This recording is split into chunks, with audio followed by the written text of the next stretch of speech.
श्री मात्रे नमः। जय गुरुदेव। मित्रों, अभी वनस्पतियों की बहुत पानी गिरने से बहुत सारी वनस्पतियां आ गई हैं, तो वनस्पति तंत्र के ऊपर ही ये वीडियो बन रहा है। हमारे दूसरे चैनल आचार्य मनोज त्रिवेदी ब्रिज राज रानी त्रिवेदी चैनल के ऊपर भी एक बहुत ही अच्छा वनस्पति का तंत्र के बारे में वीडियो आया, उसे जाके भी ज़रूर देखें। अभी हम जिस चीज़ पे बात कर रहे हैं वह है आक, आकड़ी का पौधा, आकड़ी का एक पत्ता। देखिए आकड़ी का, अब आकड़ी का पत्ता वो लेना है जो सफ़ेद हो, सफ़ेद आकड़ा। ये देखिए सफ़ेद फूल जिनमें लगे हुए हैं, आपको दिखाने के लिए इस पे लाया गया है। ये देखिए सफ़ेद फूल लगे हुए हैं। सफ़ेद फूल के आकड़े का एक पत्ता लेना है आपको, ज़्यादा पत्ते भी नहीं चाहिए, एक पत्ता लेना है। ये आपको बहुत बड़ी समस्याओं से मुक्त करा सकता है। ध्यान रखिए, आकड़े का पौधा जो होता है ये सूर्य का प्रतिनिधि करता है। इसकी लकड़ी सूर्य पूजा में काम आती है। इसमें नीचे में भगवान गणेश का वास होता है। इसकी जो जड़ होती है, इससे भगवान गणपति की मूर्ति प्राप्त होती है जब ये कई वर्ष पुराना हो जाता है।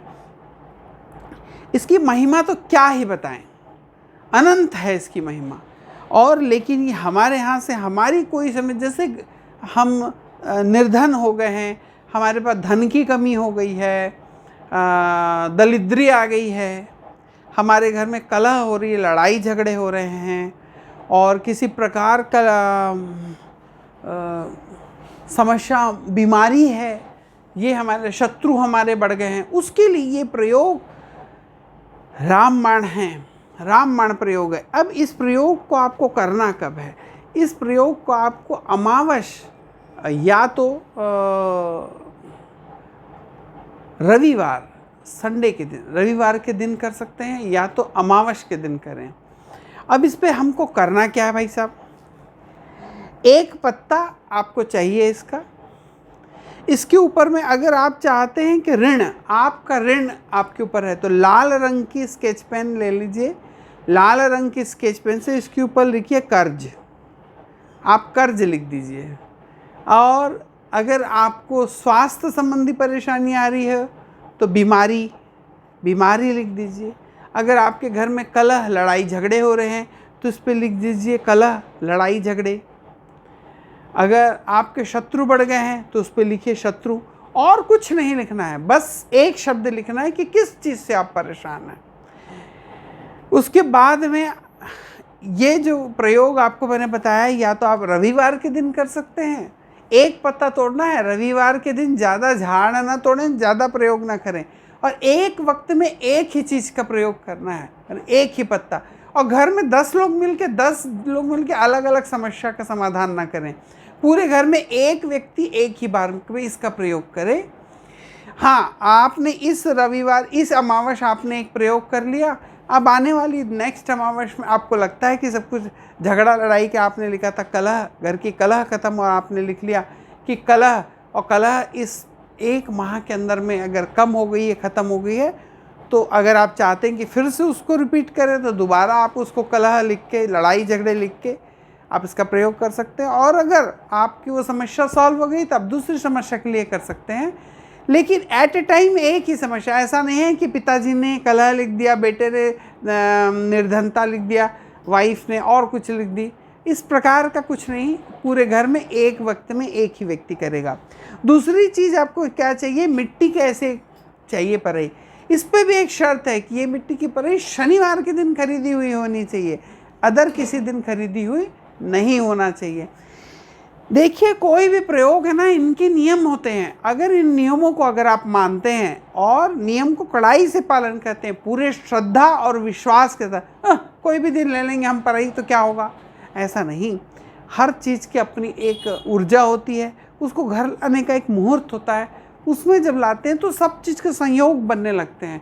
सब चीज़ धीरे धीरे जमा होकर एक बड़ा सा आकार ले लेता है, जो चीज़ हमको चाहिए। अब आपने इसके ऊपर में ये लिख दिया, आपको चाहिए भाई बीमारी, तो आपने बीमारी लिख दिया। बीमारी चली जाए, ये ठीक हो जाए, ऐसा कुछ नहीं लिखना है। आप बीमारी से परेशान हैं तो बीमारी लिखिए। अगर आप शत्रु बाधा से परेशान हैं तो शत्रु लिखिए। अगर आप कर्ज से परेशान हैं तो कर्ज लिख दीजिए। धन से संबंधित परेशान है तो निर्धनता लिखिए, धन मत लिखिए, निर्धनता लिखिए। इस प्रकार से आप इसको रेड कलर के ही कलर के इंक से लेना है, लिखना है। अब इसके बाद क्या करना है, आपको इसके ऊपर में तिल का तेल, एक बूंद इस पर तिल का तेल डाल देंगे और इसके ऊपर में एक हाथ ऐसा फेर देंगे जिसमें पूरा पत्ते के ऊपर में तिल का तेल लग जाए।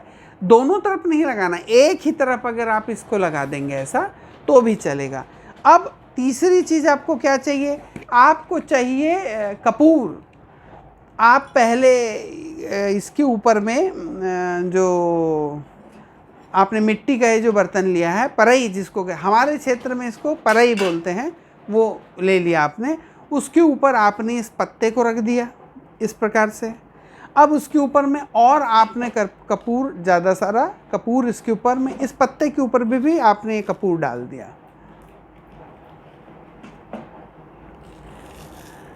ये पूरा आपने कपूर पत्ते के ऊपर भी डाल दिया। अब इसको क्या करना है भाई साहब, आपको इसको सूर्य अस्त के बाद ही प्रयोग को करना है। सूर्य जब तक उदय रहे तब तक ना करें। आप पूरा प्रिपरेशन करके रख लीजिए, तैयारी पूरी कर लीजिए और उसके बाद में आप जब सूर्य अस्त हो जाए तभी इस प्रयोग को करेंगे। इसके बाद में आपको इसको घर से बाहर ले जाना है और घर के बाहर ले जाके इसको जला देना है, इस कपूर को। ये कपूर आपका जलने लग जाएगा। इसके साथ साथ ये जो आपकी दरिद्री है, आपकी बीमारी है, आपका दुख है, आपका कर्ज है, वो सारा भी इसके नीचे जल रहा है। इस मिट्टी के नीचे में खूब सारा पहले कपूर डाल देंगे। पत्ता रखने के बाद में जिस पे तेल लगाया हुआ है वो भी तिल का तेल लगाना है। उसको रख के उसके बाद भी आपने उसके ऊपर में कपूर डाल के अब उसको आपने जला दिया। और ये जो धुआं हो रहा है, ये धुआं घर से बाहर होना चाहिए। आप घर के अंदर नहीं जलाएंगे इसको, नहीं तो ये जो वाइब्रेशन इसका हो रहा है, इससे जो उठने वाला है, ये वहीं छूट जाएगा। इसलिए इसको आपको घर से बाहर रखना है। अब भाई साहब प्रयोग भी हमारा हो गया। हमने दरिद्री को जला दिया, निर्धनता को जला दिया, बीमारी को जला दिया, शत्रुओं का नाश कर दिया, शत्रुओं को जला दिया। अब ये जो पत्ता जो जल के राख बन गया, इसका क्या करें? इस राख को छूना नहीं है, इसका ध्यान रखिएगा। इस राख को और ये जो पत्ते का राख हो गया, इसको घर से बाहर दूर आप कहीं डाल दीजिए। अब कई लोग पूछेंगे कि भाई साहब, प्रश्न आएगा कि ये दिए का क्या करें, ये जो परई जिसको बोलते हैं, इसका क्या करें? बहुत कीमती रही है, 2, 4, 5 रुपए में आ जाती है। नई परई ले ले। हर बार प्रयोग करने के लिए आपको नया बर्तन का इस्तेमाल करना है, पुराने बर्तन का, पुरानी परई का इस्तेमाल नहीं करना है। क्योंकि जो एक बार आपने जब इसको जलाया है तो इसके अंदर जो उसकी कालीक लग गई है, दरिद्री, अगर आपने दरिद्री जलाई है तो उसके अंदर जो कालीक लगी हुई है वो दरिद्री ही है, उसको छूना नहीं है। अब दोबारा उसको घर में नहीं लेके आना है। तो बाहर ले जाके उसके साथ आप उसको बाहर डाल दीजिए, नाली में डाल दीजिए। वो परई को घर से बाहर फेंक दीजिए, दूर फेंक दीजिए, कोई खुले स्थान में, कचरे के डस्टबिन में बाहर डाल दीजिए, लेकिन उसको घर ना लाएं। मित्रों, ये बहुत अच्छे अच्छे प्रयोग हैं। कई लोग ये आक का पौधा घर में लगाते हैं, लेकिन ये ध्यान रखें कि जब आक का पौधा आप लगाते हैं घर में तो इसे गुरुवार के दिन या रविवार के दिन ही घर में लगाना है। लेकिन पहले ज्योतिषीय सलाह ज़रूर ले लें कि हमको, क्योंकि ये सूर्य प्रधान पौधा है। कभी ऐसा होता है कि माता या पिता की कुंडली में सूर्य की स्थिति खराब है, हमने अगर वो घर के सामने में उस पौधे को लगा दिया तो हमारे बच्चे या बच्चियों के विवाह की जो उनके पार्टनर हैं उनमें बहुत समस्या आने लग जाती है। कभी ऐसा होता है कि हमारा सूर्य की स्थिति गड़बड़ है तो हार्ट संबंधी हमको तक समस्या आ सकती है। तो इसके लिए पहले ज्योतिषी सलाह लें, उसके बाद ही इसको घर में लगाया करें। और मित्रों, बहुत अच्छे से वीडियो के लिए हमारे चैनल को फॉलो करें, सब्सक्राइब करें अभी तक आपने सब्सक्राइब न करा हो तो, और इसे ज़्यादा से ज़्यादा शेयर करके अपने इस परिवार को ज़्यादा से ज़्यादा बढ़ाइए। राधे राधे।